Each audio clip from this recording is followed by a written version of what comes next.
Audio book वांग्मय 53 धर्म तत्व का दर्शन और मर्म चैप्टर 1 पार्ट 5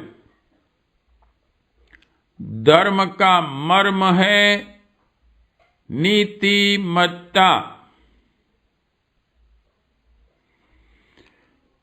विज्ञान ने इस मान्यता को इतना उलझा दिया है कि आज संसार में सर्वत्र जीवन के प्रत्येक क्षेत्र में विशृंखलता व्याप्त हो गई है।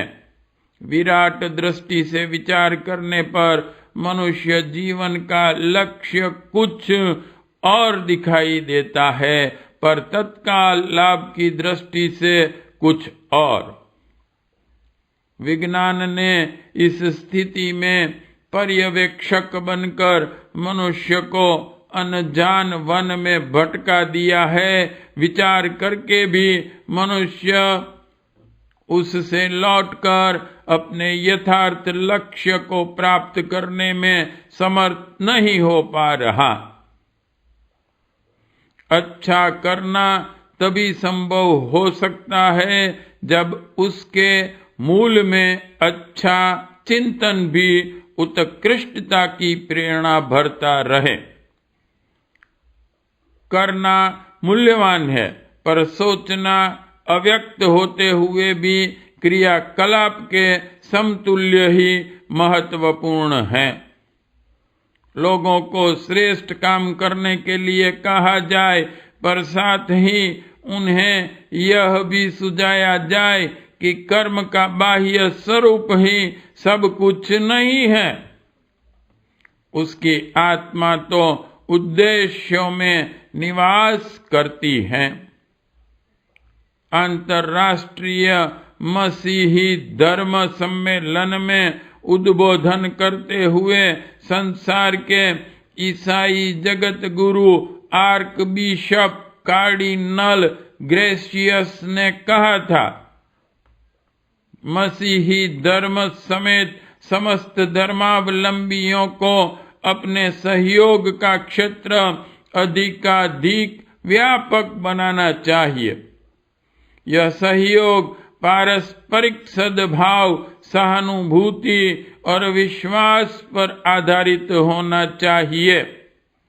धर्म की मूल धारणा और ईश्वर प्रदत्त न्याय की समूची परंपरा की रक्षा, उसका विकास और उसे समृद्ध बनाने जैसे महान कार्यों में विभिन्न धर्म मिलजुल कर काम कर सकते हैं।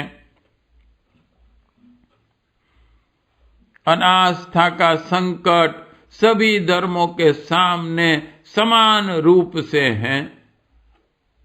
उद्योग, विज्ञान और विकृत तर्कवाद ने जो अनास्था उत्पन्न की है, उससे प्रभावित हुए बिना कोई धर्म रहा नहीं है। संकुचित कुसंस्कारों को, पशु प्रवृत्तियों को इस अनावस्था के और भी भड़काया है। फलतः समूची मनुष्य जाति स्वार्थांधता और दुष्टता की काली छाया से ग्रसित होती चली जा रही है। धर्म का तात्पर्य है शालीनता एवं नीतिमत्ता। यह प्रयोजन उच्च स्तरीय आस्थाओं के सहारे ही सधता है। दैनिक जीवन के प्रत्येक क्रिया कृत्य के साथ सज्जनता और उदारता के तत्वों को संजो देने की विचार पद्धति का नाम अध्यात्म है। आध्यात्मिकता का चक्र आस्तिकता की धुरी के इर्द गिर्द घूमता है। इन सब का परस्पर संबंध और तारतम्य है। एक कड़ी तोड़ देने से यह समूची जंजीर ही बिखर जाती है। वैयक्तिक जीवन में जिसे नीतिमत्ता कहते हैं वही सामूहिक रूप में विकसित होने के उपरांत सामाजिक सुव्यवस्था बन जाती है। प्रगति और समृद्धि की, सुख और शांति की आधारशिला इसी पृष्ठभूमि पर रखी जाती है। नीति क्या है? इसका उत्तर उतना सरल नहीं है जितना कि समझा जाता है। उसका स्वरूप कई विचारक कई तरह प्रस्तुत करते हैं। नीति शास्त्री सिज्विक ने अपने ग्रंथ मेथड ऑफ एथिक्स में लिखा है, सत्य बोलना खंड नहीं हो सकते। इसे जातियों, धर्मों, देशों और संप्रदायों में विभक्त नहीं किया जा सकता। यदि संस्कृति को वर्ग हित के साथ जोड़ दिया जाए तो वह मात्र विजेताओं और शक्तिमंतों की ही इच्छा पूरी करेगी। अन्य लोग तो उससे पीसते और पददलित ही होते रहेंगे। ऐसी संस्कृति को विकृति ही कहा जाएगा, भले ही उसे लबादा कितना ही आकर्षक क्यों न पहनाया गया हो। संस्कृति एक है, उसे खंडों में विभक्त नहीं किया जाना चाहिए, अन्यथा यह टुकड़े आपस में टकराने लगेंगे और यादवी वंश विनाश का अप्रिय प्रसंग उपस्थित करेंगे।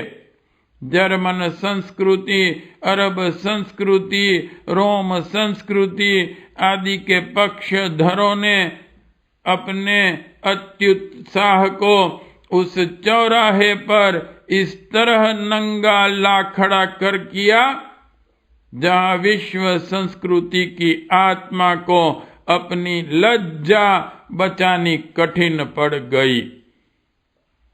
सर्वहारा को निवोदित संस्कृति सामान्य जनजीवन को मानवोचित न्याय प्राप्त कर सकने का अवसर दे सकेगी, इसमें संदेहों की भरमार होती चली जा रही है। माओ की लाल किताब में वह आह्वान छपा है जिसमें कहा गया है कि हिमालय की चोटी पर खड़ा माओ एशिया को अपने पास बुला रहा है। उस आमंत्रण को जिन्हें स्वीकार करना है सोचते हैं निकट बुलाने के उपरांत आखिर हमारा क्या किया जाएगा। विचारों का एकाकी प्रवाह सदा उपयोगी ही नहीं होता। उसमें बहुधा एक पक्षीय विचारणा का बाहुल्य जुड़ जाने से यथार्थता की मात्रा घटने लगती है। अपनी मान्यता और आकांक्षा के पक्ष में मस्तिष्क काम करता चला जाता है और प्रतिपक्षी तर्कों एवं तथ्यों का ध्यान ही नहीं रहता। किसी निर्णय पर पहुंचने के लिए पक्ष और विपक्ष के सभी तर्कों को सामने रखा जाना चाहिए। न्यायाधीश को वस्तु स्थिति समझने के लिए वादी और प्रतिवादी दोनों पक्षों के प्रमाण, साक्षी एवं तर्क सुनने पड़ते हैं। न्यायाधीशों ने ऐसे प्रसंगों पर क्या क्या निष्कर्ष निकाले हैं उसका ध्यान रखना पड़ता है, तब कहीं उचित निर्णय करने की स्थिति बनती है। यदि एक ही पक्ष की बात सुनी जाए, दूसरा पक्ष कुछ बताए ही नहीं, तो स्वभावतः एकांगी निर्णय करने की स्थिति खड़ी हो जाएगी। इसमें न्याय के स्थान पर अन्याय का पक्षपात जैसी दुर्घटना घटित हो जाएगी। इसमें न्यायाधीश की नीयत का नहीं, उस एकांगी परिस्थिति का दोष है जिसमें मंथन के लिए, काट छांट के लिए अवसर ही नहीं मिला और न करने योग्य निर्णय कर लिया गया। यही दुर्घटना तब घटित होती है जब एकांगी, एक पक्षीय विचारों की घुड़दौड़ मस्तिष्क में चलती रहती है और ऐसे निष्कर्ष निकाल लिए जाते हैं जो अनुपयुक्त होने के कारण असफल एवं उपहासास्पद सिद्ध होते हैं। यदि मन पक्षपाती पूर्वाग्रहों से भरा हो तो फिर आप्त वचन और शास्त्र भी सही मार्गदर्शन कर सकने में असमर्थ रहेंगे। उनकी व्याख्याएं इस प्रकार तोड़ मरोड़ की जाने लगेंगी कि तर्क की दृष्टि से उस प्रतिपादन को चमत्कारी मान जाएगा, फिर भी शास्त्रकारों और आप्त पुरुषों के मूल मंतव्य की वास्तविकता के साथ उसकी पटरी बिठाना अति कठिन हो जाएगा। गीता के अनेकों भाष्य हुए हैं। इन भाष्यकारों ने जो भाष्य किए हैं उनमें उनका अपनी मान्यताओं को सिद्ध करने का आग्रह ही प्रधान रूप से काम करता है। जानबूझकर अथवा अनजाने ही वे मूल ग्रंथकार के वास्तविक उद्देश्य के विपरीत बहुत दूर तक निकल गए हैं। यदि ऐसा न होता तो इतनी तरह के परस्पर विरोधी भाष्य एक ही ग्रंथ के क्यों कर लिखे जा सकते। इनमें से कुछ ही टीकाकार सही हो सकते हैं।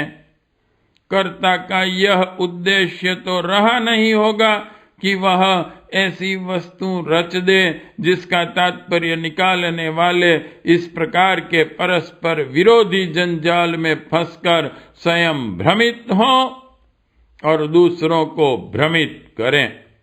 रामायण की अनेक चौपाइयों के ऐसे विचित्र अर्थ सुनने में आते हैं जिन्हें यदि मूल रचनाकारों के सामने रखा जाए तो स्वयं आश्चर्यचकित होकर रह जाएंगे कि जो बातें कल्पना में भी नहीं थी वे उनके गले किस प्रकार मढ़ दी गई। संसार के मूर्धन्य साहित्यकारों ने अपनी कृतियों में भारतीय शास्त्रों और मनीषियों के अनेकों उद्धरण दिए हैं। ध्यान से देखने पर प्रतीत होता है कि उद्धरणों की शब्द रचना यथावत है, किंतु उन्हें इस प्रकार के प्रयोजनों में प्रयुक्त किया गया है जैसा कि उन कथनों का मूल उद्देश्य नहीं था। D.H. लॉरेंस ने अपनी अंतःस्थिति का विश्लेषण करते हुए कहा है, मेरे भीतर एक नहीं कई देवता निवास करते हैं। यहाँ उन्होंने देवताओं को जिस रूप में प्रस्तुत किया है वह देववाद के मूल प्रतिपादनों के अनुरूप नहीं है। हेनरी मिलर की पुस्तकों में रामकृष्ण परमहंस और विवेकानंद के उद्धरणों की भरमार है, पर वे मूलतः उन मंतव्यों के लिए नहीं कहे गए थे जैसा कि मिलर ने सिद्ध किया है। स्टैनबैक ने अपनी पुस्तक कैनेरी को में संस्कृत कवि विल्हण की कई रचनाओं का उल्लेख किया है। कालीन विल्सन ने मानवीय पृथकतावाद के समर्थन में भारत में प्रचलित धर्म दृष्टांतों का अनेकों प्रसंगों में सहारा लिया है। एंडुअस हक्सले ने प्राचीनता और आधुनिकता के विग्रह में भगवान बुद्ध को आधुनिकता का समर्थक सिद्ध किया है। एरिक फ्राम ने अपनी पुस्तक आर्ट ऑफ लिविंग में यूरोप में उत्पन्न हुए अनेकों संघर्षों की जड़ अरस्तु के तर्कशास्त्र को बताया है, जिसने जनमानस में यह बात बिठाई कि संसार में देव और असुर दो ही शक्तियां हैं और दोनों परस्पर विरोधी हैं। यह ए एंड नॉन ए का सिद्धांत मुद्दतों तक लोगों के दिमागों में गूंजता रहा है और वे यह सोचते रहे हैं कि बुराई पर आक्रमण करके उसे मिटाया जाना चाहिए। अब इसका निर्णय कौन करे कि बुराई किस पक्ष की है, अपनी या पराई? इस निष्कर्ष में फैसला अपने ही पक्ष को सही मानने की ओर झुकता है। हम जो सोचते और कहते हैं वही ठीक है, गलती तो अन्य लोग ही कर सकते हैं, वह हमसे क्यों होगी? इसी पूर्वाग्रह से हर व्यक्ति और वर्ग घिरा रहता है। फलतः उसे सामने वाले में ही बुराई दिखती है और उसे मिटाने के लिए तलवार पर धार रखता है। इसी मान्यता ने कलह, विद्वेष और आक्रमणों को जन्म दिया है। उच्च स्तरीय आस्थाओं के प्रति व्यक्ति को निष्ठावान बनाना अध्यात्मवादी तत्व दर्शन का काम है। धर्म और दर्शन का लक्ष्य यही है। संस्कृति की उपयोगिता इसी में है कि वह मानवीय चिंतन का स्तर ऊंचा उठाए, उसे आत्मगौरव की अनुभूति कराने के साथ साथ सज्जनता को व्यवहार में उतारने का साहस भी प्रदान करें। आज विज्ञान को अनास्था का सेनापति बनाकर खड़ा कर दिया गया है और उसे विशृंखलित जीवन के सैनिकों की भर्ती करने की छूट दे दी गई है। फलस्वरूप सदाचरण जैसी मानवीय गरिमा आज औंधे मुंह पड़ी सिसक रही है।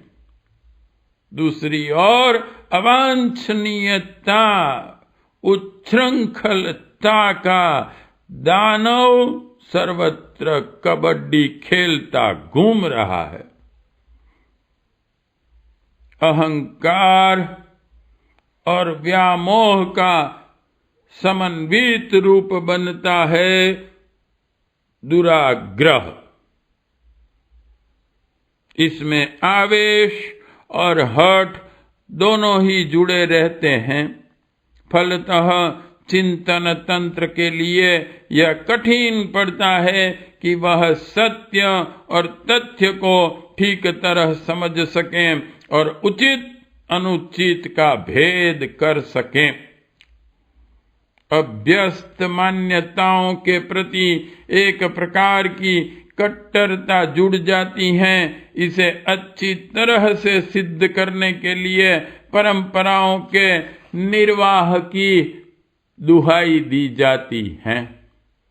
उसका समर्थन धर्म शास्त्र, आप्त वचन, देशभक्ति आदि के नाम पर किया जाता है और कई बार तो उसे ईश्वर का आदेश तक घोषित कर दिया जाता है। अपना धर्म श्रेष्ठ, दूसरे का निकृष्ट, अपनी जाति ऊंची, दूसरे की नीची, अपनी मान्यता सच, दूसरे की झूठ, ऐसा दुराग्रह यदि आरंभ से ही हो तो फिर सत्य असत्य का निर्णय हो ही नहीं सकता।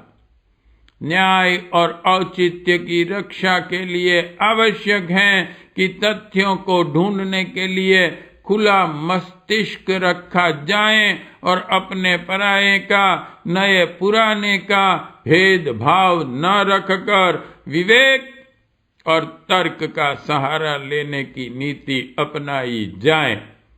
सत्य को प्राप्त करने का लक्ष्य इस नीति को अपनाने से पूरा हो सकता है। पक्षपात और दुराग्रह तो सत्य को समझने से इनकार करता है।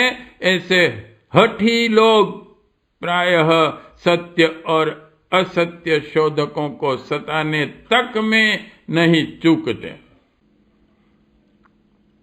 टेलीस्कोप के आविष्कारक गैलीलियो ने जब पृथ्वी को गतिशील बताने का सर्वप्रथम साहस किया तो पुरातन पंथी धर्म गुरुओं ने इसे धर्म विरुद्ध ठहराया। उसे तरह तरह से सताया गया और जेल में बंद करके सड़ाया गया।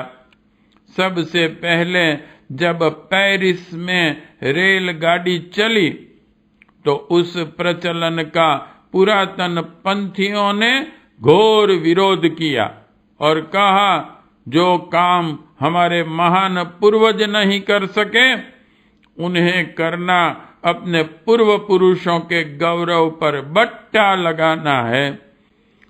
रेलगाड़ी के चलाने वाले जोसेफ कैगनार को उस जुर्म में जेल में डाला गया कि वह ईश्वर के नियमों के विरुद्ध काम करता है। इटली में शरीर शास्त्र की शिक्षा किसी समय अपराध थी। ऑपरेशन करना पाप समझा जाता था और कोई चिकित्सक छोटा मोटा ऑपरेशन भी करता पाया जाता तो उसे मृत्यु दंड सुनाया जाता था। कारीगर रैगर बैकन ने सर्वप्रथम दो कोनों को जोड़कर सूक्ष्मदर्शी यंत्र बनाया था। इस आविष्कार की निंदा की गई। उस कारीगर को इस खतरनाक काम करने के अभियोग में 10 वर्ष की कैद सुनाई गई। बेचारा जेल में ही तड़प तड़प कर मर गया। रसायन शास्त्र के कुछ नवीन सिद्धांतों का प्रतिपादन करने के अपराध में स्वंती अरहिनियस को प्राध्यापक के पद से पदच्युत करके एक छोटा अध्यापक बनाया गया और उसे सनकी ठहराकर अपमानित किया गया। विधि का विधान ही समझिए कि वही सिद्धांत आगे चलकर विज्ञान जगत में सर्वमान्य हुए और स्वंती को उन्हीं पर नोबेल पुरस्कार मिला। डॉक्टर हार्ले ने जब सर्वप्रथम यह कहा कि रक्त नसों में भरा नहीं रहता वरन चलता रहता है तो समकालीन चिकित्सकों ने उसे खुले आम बेवकूफ कहा। ब्रूनो ने जब अन्य ग्रहों पर भी जीवन होने की संभावना बताई तो लोग इतने क्रुद्ध हुए कि उसे जीवित ही जला दिया। दुराग्रह के अत्याचारों का इतिहास बहुत लंबा और बहुत ही दुर्भाग्यपूर्ण है। पिछले दिनों यह हठवादिता बहु चलती रही। धर्म परंपरा, देशभक्ति, ईश्वर का आदेश, न जाने क्या क्या नाम इस हठवादिता को दिए जाने लगा और सत्य एवं धर्म की आत्मा का हनन होता रहा है। मानवीय विवेक में निष्पक्ष सत्य शोधक की दृष्टि को ही प्रश्रय मिलना चाहिए। यह तभी संभव है जब धर्म आगे आगे चले और विज्ञान तथ्यानुयायी बने। पार्ट 5 समाप्त।